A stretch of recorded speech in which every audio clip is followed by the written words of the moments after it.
বাংলাদেশের সবথেকে বড় এবং ঘনবসতি শহর হচ্ছে ঢাকা, যেটা বিশ্বের সবচেয়ে জনবহুল ও ব্যস্ত শহরগুলোর একটি।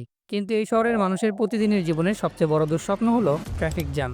বাংলাদেশ গবেষণা বলছে ঢাকায় গড়ে প্রতি ঘন্টায় গতি মাত্র 7 কিলোমিটার। তার মানে আপনি চাইলেও হেঁটে অনেক সময় গাড়ির চেয়ে দ্রুত পৌঁছে যেতে পারেন। কিন্তু তা না করে আমরা অনেক সময় জ্যামে বসে থাকি, যার জন্য বাংলাদেশে বছরে কোটি কোটি কর্মঘণ্টা নষ্ট হয় শুধু এই যানজটের কারণে। এমনকি অর্থনৈতিক ক্ষতির পরিমাণও প্রায় 37,000 কোটি টাকা। আর ঢাকার এই সমস্যার পিছনের মূল কারণ হচ্ছে অতিরিক্ত জনসংখ্যা, অনিয়ন্ত্রিত যানবাহন আর অপরিকল্পিত সড়ক ব্যবস্থা। তাহলে এর সমাধানে কি করে সরকার?